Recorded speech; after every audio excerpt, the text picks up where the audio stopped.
So for people that don't know what I do or don't know much about my practice, I would say predominantly a painter, but yeah, so sort of drawing and collage and sometimes publication and social practice also kind of inform part of that. My work kind of, I would say, explores themes surrounding identity, labour, belonging, and the everyday. Just pop. Oh, okay, right, there we go. And yeah, so I'm really interested in kind of narrative and storytelling, and I often work in series. So I might make, I can think about paintings in terms of usually not, kind of dependent on each other. So kind of a series of like 3 or 5 or 7 or whatever. So these kind of form, this is a kind of a show. I won't talk about actually specifically about the paintings themselves. So if people want to ask about those, that's fine. You can do that at the end, but just to kind of, give an idea. So this is sort of one series that I made a couple of years ago at Cubit in London.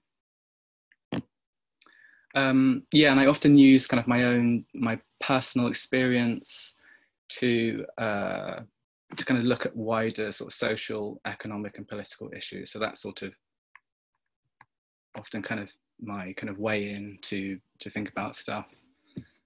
And yeah, I make lots of drawings. So these are just a couple.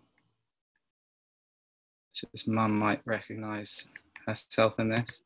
And little kind of collages, so little kind of painted collages, and I start playing around a kind of composition and introducing different elements. So there's sort of a kind of juxtaposition between kind of more like abstracted, flat kind of graphic shapes or sort of motifs, and then kind of parts of the paintings are often quite sort of more might be more kind of gestural or loose or kind of more sort of naturalistically rendered. So I like thinking about it like different textures, so how something might feel in a painting. So this is a kind of a large scale drawing, which, like I've said, I sort of make lots of drawings, and when I feel like I'm kind of beginning to build up a narrative, and I usually do that through kind of like a series of works, I start to kind of think about how these drawings might then kind of manifest as paintings. So kind of everything gets scaled up. I start kind of cutting out, I use paper a lot, so kind of cutting out particular shapes or painting something out, cutting it, kind of sticking it on. So it's sort of, I'm kind of building it up through layers. So this is just like, gives you an idea of, it's a kind of a beginning point of a painting, which then kind of becomes this painting. So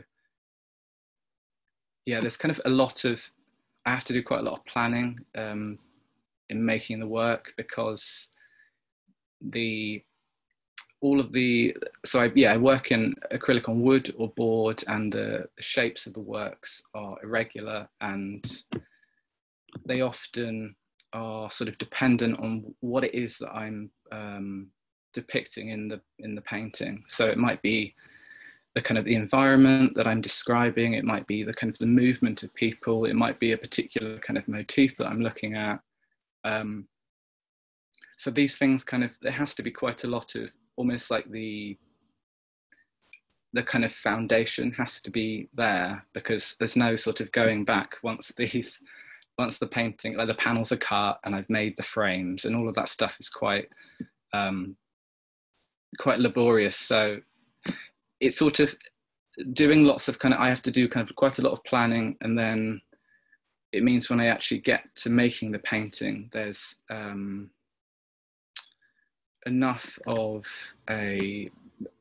of movement within that I can kind of bring it together, kind of bring it into being, and like play with it. So it becomes more spontaneous, because I think that's the kind of always trying to allow for that, else things become really like contrived, and it's like, I don't know, what's the point of making the painting? It then is just sort of a translation or something. So yeah, there are sort of different sizes. This one's quite small. It's about, I don't know, maybe just about kind of that big.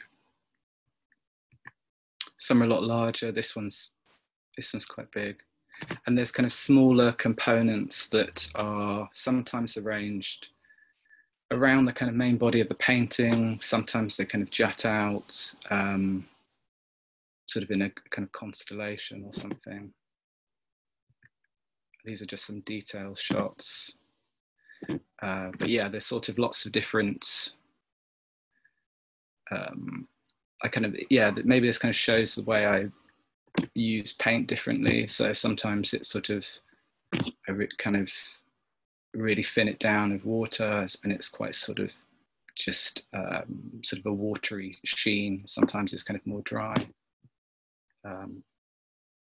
And there's lots of kind of little bits, like the paintings are they're really kind of built up and quite heavy. Like there's lots of tiny little, sort of like little tiny things, and then kind of larger interactions or kind of elements going on. And then, yeah, what am I doing right now? So I'm working on these new paintings for the show at Brighton CCA. So this is in October, and I'm making a series of acrylic on wood paintings, which are all different sizes. Actually, what's really nice is for this work, I often work, the paintings are kind of fairly similar sized, like if I'm working in a series. And these ones, I wanted them to be less dependent on each other, but still to kind of, the narrative to kind of flow through them. So one is kind of maybe takes up a space which is about, I don't know, 2 by 2.5 meters or something. This one's kind of part of one painting, and it has like a larger part which is kind of here, and then kind of a big component that comes out here, and then some bits around it, and then a few of them are a lot smaller. So that's quite interesting for me to do that. These are just some detail shots. So they're I guess I'd say semi-autobiographical. Like most of my work there's always I always kind of begin from kind of personal narrative or kind of experiences that I've had, or sort of things that I observe in my surroundings, things that kind of friends and family talk about. Those kind of things often are kind of where I begin from, and then I can then begin kind of unpicking certain ideas that I might want to kind of follow through the work. So these, they're kind of about contemporary rural life, but from a kind of a queer trans perspective. And I wanted to look at specific spaces and communities and kind of interactions I'd encountered in the villages and the market towns that I grew up in the West Country. So they each kind of describe different, there might be a space that maybe is more kind of, I don't know, maybe more recognizable in a kind of a rural context. It might be something that's a little more kind of liminal. This is part of one which is kind of, I'm thinking about a holiday home, and there's a chimney fire going on. This is actually one of the holiday homes that my mum cleans. But I don't think I've talked to her about it. But that's another detail. So this is kind of part of a warped window frame and a kind of a curtain that's sort of disintegrating or kind of falling apart, ripped. This is, none of these are finished, by the way, I should say. They're all kind of paintings in progress. This one's sort of almost there, but it's, I was thinking about the pannier market in Tiverton, where my dad lives. And yeah, when I go down to see him, and I often go there to, you know, pick up fruit and veg, but also, you know, he likes to kind of go there to look at kind of bric-a-brac, and there's lots of different stalls. Yeah, and they each have, this one has a kind of a large sort of banner that is a kind of a smaller component that comes down here, and then kind of a puddle of purple kind of cleaning liquid. This is kind of centered around the bus stop that I took to school, and yeah, so yeah, this is quite a lot smaller, but has kind of various, there's kind of a sort of signpost type thing that's kind of covered in stuff here. There's a knife and a kind of flower that's cut here. There's something coming out here, sort of a disc. That's a that it forms actually the banner on the kind of Pannier Market painting, which is actually for people here that are from the West Country or know about kind of agricultural stuff. That's, I was thinking about the Mole Avon graphic, which is a mole that has a, what was it called? That the implement that you use to kind of, I guess kind of, Mum probably knows, like a two-pronged implement. I can't remember what the tool is called, but yeah, anyway, I won't say much about that. Yeah, that's probably answers your question. Thank you, Flo. It's amazing to see all the details kind of building up. I have a quick question just related to the paintings, but I wondered how you potentially like choose the scenes you choose to paint. Are they things that you kind of have quite strong in your mind as like a memory, or yeah, something that just feels very kind of important to capture, or yeah? Yeah, both those things, I think. Often, sometimes it's like for this work, I was thinking about very kind of specific memories attached to spaces.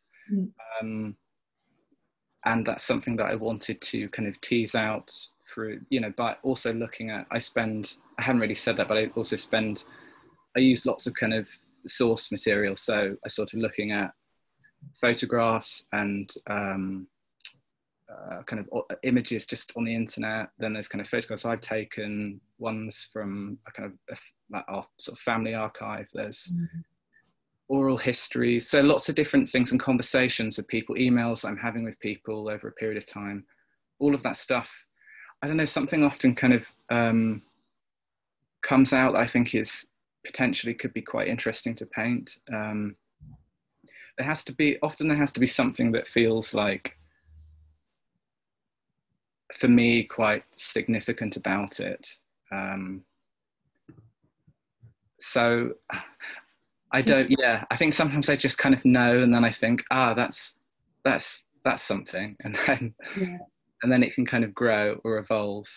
And then I think about what say the people might be doing within that painting, that to how I can evoke whatever it is that I'm thinking about through the action of the people and maybe the environment they're in. So yeah. No, great answer. Actually leads on quite nicely to what we were maybe going to touch on next. So thinking of these kind of different layers of conversation and kind of working with people and gestures, would you be happy to say a little bit about the Makina Book Project and kind of the socially engaged publishing side of that project as well? Yeah, I think Robin's here, which is really nice. So I'm going to just talk about, I could talk a bit about, Outskirts, the bookwork that we made together with a lot of other people, I should say. But so Robin runs Makina Books, who are a London-based independent publisher, and he's also a really good old friend of mine from Devon. So this is the bookwork, what it actually looked like, and then we produced a number of badges yeah, some of the works inside the book. So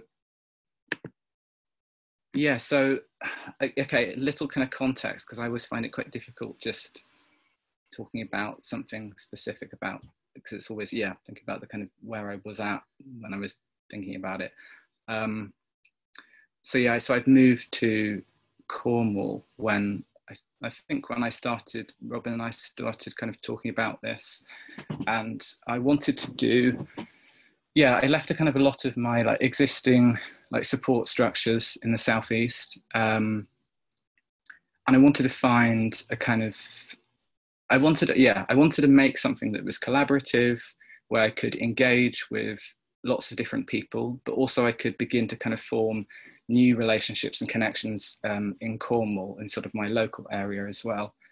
So the book, I was thinking, I really wanted to make some kind of book. I've always sort of made zines and stuff in the part, you know, when I was like a teenager and stuff, but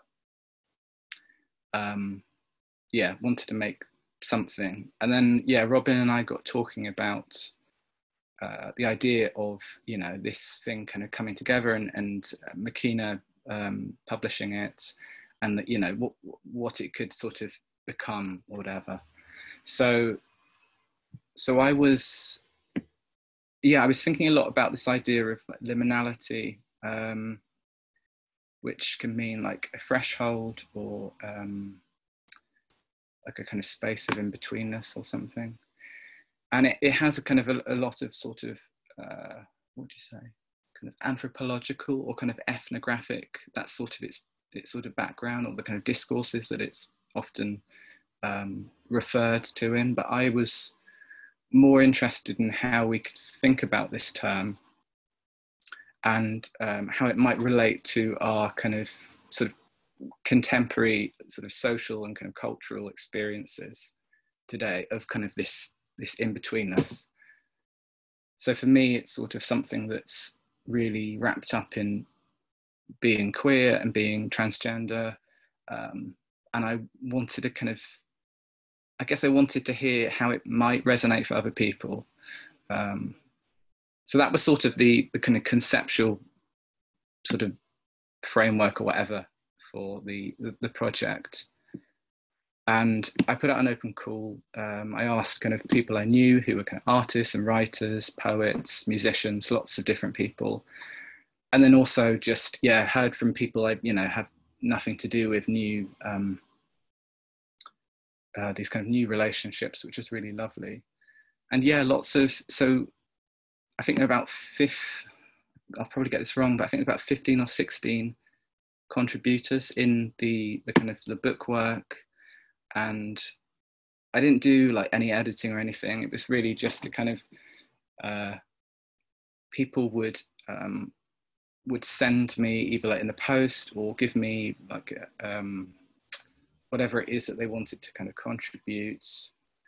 And all of these would get kind of collated into this book. And I did a bit of kind of design, but Robin and Robin's friend Patrick also kind of helped to kind of design the book itself. So this is my friend Paul, who makes comics. Did this really beautiful comic illustration. This is another page. So this is Georgina's submission, which was these photographs they'd taken, and this text. So it was really kind of varied. I haven't got loads of pictures of it. And also, so there was this sort of, there's kind of these two strands to this book. I was working on this, asking people to respond to this theme. And then also I was kind of starting this social portrait project, which I'm not going to talk about too much because it's like really like too much information, but essentially it was kind of asking people to describe for me through kind of material things, how like their experience of this sort of in-betweenness, how it might feel or kind of look to for them. so people would kind of send me things, and they could be images, text, objects, sound, I think, but it has to have a kind of something material, because I would paint these things like this, and then they would I made them into these kind of deconstructed, these kind of collages, which I think of as a bit like kind of deconstructed portraits or something. And then each portrait was kind of presented alongside the person's text. And then in exchange for the people, you know, sharing their experiences with me, they would get a print, like a nice kind of print of the work. So the portraits and the contributions all kind of came together in this book. This is another one. So this is Mendoza, who's a poet, and yeah, some people want to write quite literally about, you know, what it was about this, say, this book or this image or this film that, you know, spoke to them in that way. Sometimes it was something far more kind of abstract. And then Robin and I launched the book in 2017 at the White Cubicle Toilet Gallery, which is this really great space in London, which is basically an old toilet. And I'm trying to forget which pub it's in. I think it's the Queen Adelaide. I might have got that wrong. Probably someone here knows, but anyway, so it was a really, we kind of launched the book. Everyone that was involved got a copy. It was a really nice evening, like, you know, we were sort of DJing, a friend performed some poetry. It was, so that was sort of what happened that night. And then Robin and I kind of, he made these really beautiful prints of the different pages in the book. And this is at Counter Book Fair in Plymouth. So that was maybe the year after. So it sort of, went, there's kind of, there was a future to it. We exhibited it at different places, and that was really great as well to sort of, hear back from people. And I can't remember what you asked me, sorry. I just sort of rattled on, but. It's great. It's great. We were just thinking about how social engagement kind of also feeds into your process as an artist, I guess. And something I'm finding quite striking watching this presentation is how there's like a collection of images or experiences that kind of go into an archive or a kind of bank of source material in some ways, but also I feel like it's inspiring having that collective approach to it as well. So there's kind of motifs that you work with, but then also other people and other kind of, anecdotal. I find that really interesting.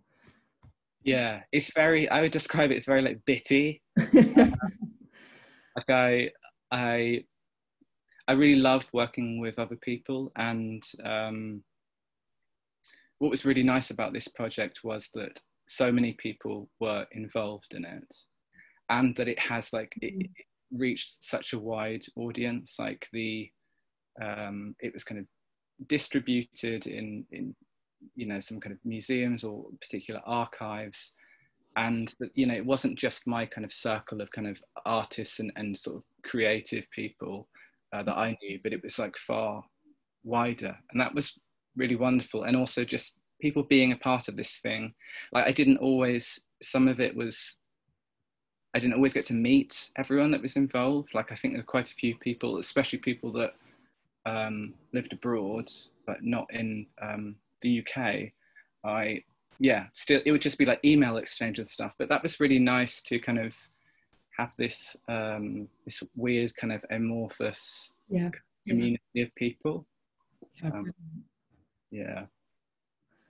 So our kind of next question or section is kind of we're going to think a little bit about your time in the studio and how you structure that and how your relationship to the studio, but also what kind of activities you do to nourish your practice.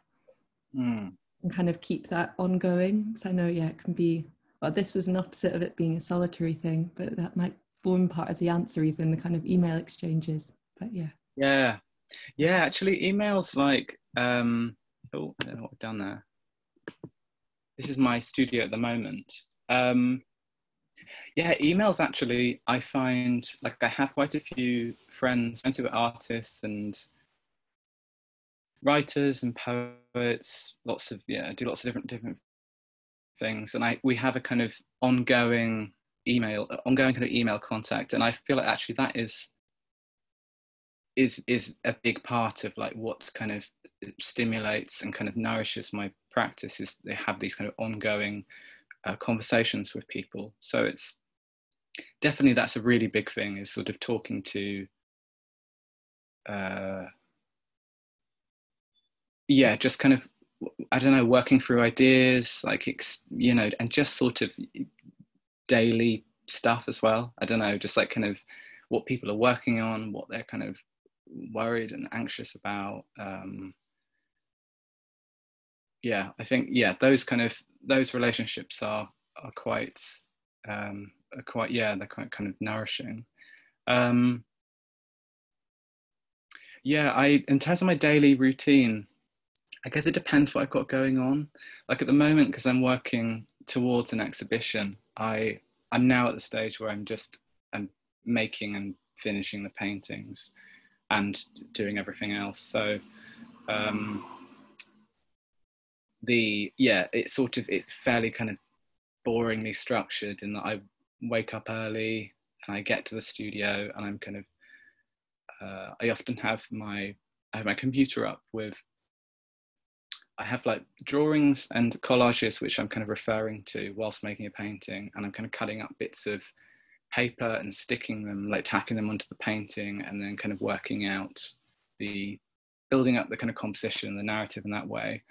But also have like a Photoshop document where I can quickly like adjust things and be like, oh, okay, I think this actually has to be a different kind of red or whatever.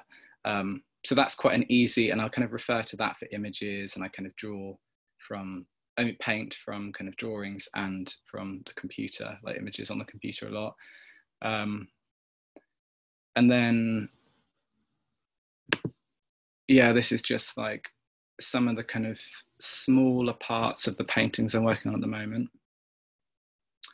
And then, yeah, this is my current like messy, one of my palettes. Like I work on like sheets of glass, and then have like different pots of colors if I need like more of it. And then, yeah, always kind of masking tape, scissors, paper, so I can kind of color things in, stick it in, take photos, work out if that would work. We got any more? Oh, what's this? Oh yeah, I just popped some images up of things that I think that, when I was thinking about things that nourish my practice, yeah, always just like looking at people's work, going to exhibitions, which of course is, you know, something we can't do right now. But yeah, this is just me thinking about some shows I saw like late last year or beginning of this year that were just, yeah, there's a kind of Kirchner painting. So this was in Berlin. And this is a Christopher Wood at, I think when I was in Leeds. It's just, yeah, wonderful. Oh yeah, why did this is just to remind me that, yeah, getting out and walking, going to the countryside, all of those kind of things are, yeah, nourishing. Anything that basically just, you know, we all know it, just like that kind of relaxes you, that gets you out of your head. And actually just, I think, yeah, just finding ways to like stop thinking about making work or making an exhibition or whatever, but actually just have other things going on in your life, because else it just becomes too like cloying and boring as well, stagnant. Things get really stagnant. Oh yeah, these are just silly things, but so this is like, I was just thinking of things that like bring me like joy, and that also like I do think it relates to my work in that often these things find themselves into. Sorry about that. It's me. Oh, it's you. They often, I might kind of paint them into, form kind of part of a painting. This is a postcard in the Plymouth LGBT archive, which I did a project there a couple of years ago now, and I just love this. I just think it's so wonderful. So if you can't, it's kind of a crappy photo, but it says, puff, queer, faggot, fairy, homo, ponce, gay. What's your point? Look beyond the label. It's just, and it's just so joyous. It's so sweet. And I don't know, it's just things that like, sometimes it's just things that kind of like tickle me, or like little things that I love. This is like, I mean, my family members that are here will like maybe recognize this and be quite disgusted. I'm sorry if this offends people. I don't like support, I'm not into taxidermy, and this isn't something that I have, but this is very much like my dad. And I remember just going down to his house once, and he has like some kind of taxidermy, like birds and small kind of mammals. And he has this fox's head, which is kind of placed up high in like one of the rooms. And I just noticed these funny little like plastic bells that were on the ears. And it just made me laugh. I think there's something quite endearing about it, because it's just, he must have like, so my dad he's disabled and he has mobility issues. So he must have kind of got on a chair to do this, and really just for his own pleasure, just to, and I just, it's things like that I think are, I don't know. That's I just love that, the kind of the little things that people do, the kind of minutiae, the kind of tiny little idiosyncratic, like strange things we do to sort of, I don't know, make life worth living, or I don't know, just like bring some like humor or whatever. So all of those kind of things. This is really great. A scarecrow. I think it's Dandy Dan. It looks like him, but I went here with Izzy, my sister, and it's just like what a beautiful scarecrow. I think like just as the kind of the shape of it, the form is so wonderful. I love these kind of like tiny little thin leg, and then this kind of big fat head that's made out of like foam, and sort of someone's used a marker pen and kind of crudely drawn on the face. So it's like that kind of thing. It's like I would take photos of that and it might appear in a painting, because I don't know, I might think about it in relation to something else. So I don't know whether this really... It's a good insight. I really like what you're saying there about how humans find ways of tickling, a sense of humor, or definitely resonates. I love that stuff. And I think especially now, it's just like things can be so depressing and so just like heavy. It's like trying to find, I don't know, I feel like I'm sort of always like really drawn to just strange little things that people do. Like it. And kind of objects that they make, or I think you mentioned earlier about bric-a-brac, and that's always got some treasures as well as like the stuff people the stuff people sell as well is so interesting. I think we were going to finish up with one last question, which was if there's a piece of advice you feel like you've picked up along the way that could kind of relate to anything really. If there was a nugget you'd like to share, that would be great. And then I'll open it up for questions. Advice. God, I'm really not good at like giving advice, because I think that I kind of know what people often tell me what might help, like a situation or something, and as much as I'm like, yes, this is important, I often don't really carry it out, and then I'm just back at kind of square one. So I feel like a bit of a hypocrite really to give advice, but I think just things that I'm thinking about a lot at the moment are they're pretty obvious, and I think we all know them, but it's just like, I'm definitely somebody that sort of often just says yes and runs into things, like anything, like kind of opportunity, and then we'll be like, I'll figure it out later if something happens. And I think that as much as that can be really, I don't know, can be kind of quite sort of, I don't know, not brave, but like, I don't know, there's, you know, I know there's value in doing that, but also I think more and more really, it's really good to spend a little time reflecting on things and ask yourself some, a couple questions about, you know, what it is that you, what it kind of excites you about this thing, or what you kind of, will your needs be met by it, or whether you'll have to make kind of compromises, whether you're, you know, prepared to make those compromises, what you hope to get from it, gain from doing this thing. I don't know, things that just, I think lots of people that, some people probably have a really good practice of this, but I absolutely don't. So that's something that I'm always sort of trying to do, actually kind of practice more actively. What else would I say? Like, I don't know. I think just if in doubt. Definitely been a great reminder during lockdown as well. Now we've had kind of time to reflect in other ways, and yeah, making sure yeah, choosing things for the right reasons, or for reasons that make sense to you. I think it's always a good one to have a reminder of. So yeah, and it's okay to say no. Like, you know, it's not, the world isn't gonna fall apart if, I mean, yeah, I'm just talking very kind of vaguely right now, but no, that's great. Thank you.